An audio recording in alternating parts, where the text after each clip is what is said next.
That's not looking good. And you played at 7. What was the key to fighting back and making that game stop? Well, I challenge my guys to show up and compete like they've been competing on the road. You don't go on the road and win 2 basketball games if you're not a good team. And I knew we were a good, solid basketball team. Now, do they have more talent than us? Absolutely. But I knew we could compete better.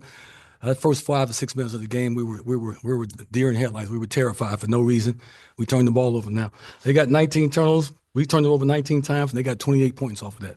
And I told my team before the game, you cannot have a lot of turnovers. If you do, this team is really good in the open court. If you put them in half court, you're gonna have a chance to get in the game. When we got back in the game, we put them in half court and made them guard our stuff. Played the 2-3 zones, slowed them down. But when you keep turning the ball over, the team gets in the open court. That's really tough to defend. You guys are kept the fouls down in the first half, free throw attempts down, but second half a little different. What was the difference there, half to half? Well, they were attacking the rim, and we were fouling instead of being in the gap. I told my team this was going to be a off the dribble game, and you had to be in the gap of the defense. If not, they were going to put their heads down and they're going to drive. If they put them on the foul line, it's going to be a long night for us. Now, we got to 7, and I believe we missed a box out on the free throw. Then we came back down and fouled, and they went on a little run. So we got back in the basketball game. I have a solid basketball team, and I'm proud of what these guys did. You know, this schedule was a brutal schedule. It's 6 in a row on the road. Okay, this is number 5, I do believe, and now we got to go play Illinois. But at the end of the day, hopefully this gets us prepared for conference. Now they're shorthanded, and we're also shorthanded. So but it was a good basketball game, and you can see I got a pretty solid basketball team. Up to tonight and back-to-back wins, including Tulsa 2 days ago. How did that help you tonight, or did it impact it? I know Arkansas is a good basketball team and Cal's a good coach, but I felt if we came in here, and he'll tell you what I said for the last 2 or 3 days, you don't have a high number of turnovers, you don't put up the free throw line a lot, you will be in the basketball game. I promise you guys. And we got it down to 7. But the problem is you give them a 20-point lead. Now you got to do all that energy to get back in the game. And we're shorthanded with players. We got guys that's hurt. Coach, I'm curious if you thought Theo number 3 for Arkansas. Well, he has a chance to maybe play at the next level if he can become a consistent shooter. He has an NBA body already. He's athletically enough to play at the next level. I mean, they got some high level guys on this basketball team over here. And this was a good basketball game for our team. Yeah, Mwani, right? Yes, sir. You've played Arkansas for LSU. You played Cal when he was at Kentucky. Was it weird coming in there and playing Cal, coaching Arkansas? Or what was that like for you? No, I would say for me, it was just another basketball game, but it definitely felt good to be back here in the SEC environment. So, What would you think Arkansas overall? I think they're a good team, a long, typical Coach Cal team that gets to the rim, puts pressure on the rim, on the refs to get to the free throw line, and rebounding, and just playing in transition. So they're a good team. Did you feel good about the way you guys fought back and got back in it? Yes, sir. I just think that had we not dug such a big hole for ourselves in the first half, it would have been a lot easier for us to compete and stay in the game. Yeah. Darrell, what was your take on Arkansas overall? From watching all the film of all the games that they played, I knew this was going to be an off the dribble game, and when they shoot the ball well, they can become dangerous. But they're really an off the dribble team and a transition team right now. I'm sure Cal is still trying to figure things out. This is early in the season, just like I'm trying to figure things out with my basketball team. He got some key guys hurt. I got some key guys hurt. I mean, I would love to come into this building if KK Robinson was healthy.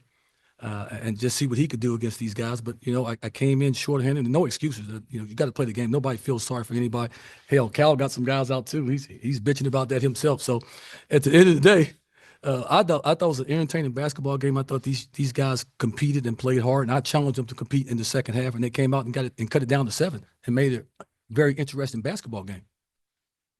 Obviously, I know you've coached here before, but obviously you had your playing career as well. Just what was it like for you to come back here and coach here again? Well, it's always, unfortunately, I always come in here. I'm never healthy. Every time I come in here, I'm usually not healthy. But it's always special to be back in Fayetteville. I grew up here, met my wife here, so this has always been a special place. The people in the state have always been unbelievably great to me ever since I've been here. They see me grow up from a young wild kid to where I am now, and it's always special to come back here.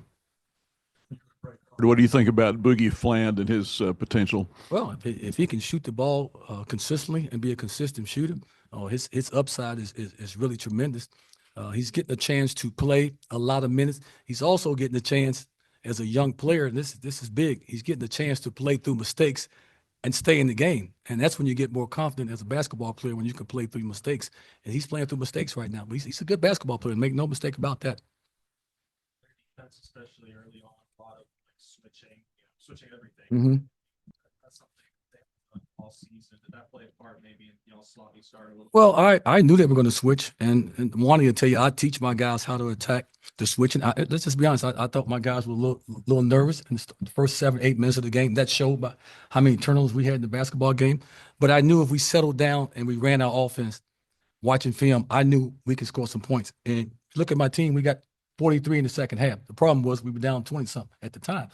We're capable of scoring the basketball, but good basketball game, just couldn't get it done. The DJ Wagner, he didn't score a couple games ago, but he had did a lot of other stuff. And then I think he scored 14 last game, and he had 11 tonight. What's your take on DJ Wagner? I think DJ to me is still a borderline freshman, Bob. I think he's still a borderline freshman. I don't know how many minutes he played at Kentucky, but this is still a learning process for him in a different environment. I think he has a really good chance to be a good basketball player, but he's going to have to really improve his shooting. That's the key for him. He has the athleticism and all that because he improve his shooting. Yeah, Arkansas has kind of let some teams back into the game in the second half. Lipscomb cut the lead to 4, Pacific cut it to 2. Obviously, you guys got it down to 7 in the second half. Is that something you kind of noticed in the scouting, and just kind of how did you guys kind of approach that second half?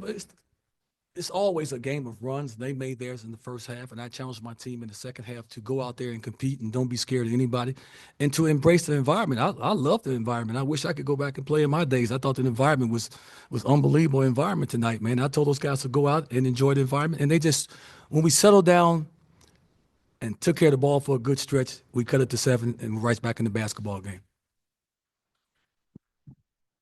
Darrell, you mentioned the road game in Illinois. Do you get anybody back? Or is this what you got to finish out the 6-game road swing? You got some holy water for KK to come back? You got that? No, we only Jordan Jefferson's back is messed up. Creed is going to be out, and KK's gone. I had to play the young kid Caleb. I had to put him in there and play. He's not afraid, but this is a big environment for him. He was a little nervous, but I think it's going to be a learning experience for him. You did get some help off your bench, especially in that first half, to not let it get any further. Yeah, well, we were shook the first 5, 6, 7 minutes of the game, and I told my assistant coach Bake, I said, my guys are a little nervous right now. We got to settle down before it gets out of hand. But we had our chances. We're going to be a solid team in the OVC even if we can get healthy. I mean, I can't keep playing these guys 37, 35 minutes. That's going to catch up. Early in the year, you'll be fine the first 10, 12, 15 games. When you get deeper, we need some subs. BetOnline is the world's most trusted betting platform and your #1 source for online betting. From the earliest odds to in-game live betting, BetOnline provides you with all the action and the ability to watch the games as they happen. With the largest selection of odds on everything from football, NBA, and college basketball, NHL to UFC and MMA. Head to BetOnline today to get in on the action with America's most trusted site for online wagering. BetOnline, the game starts here.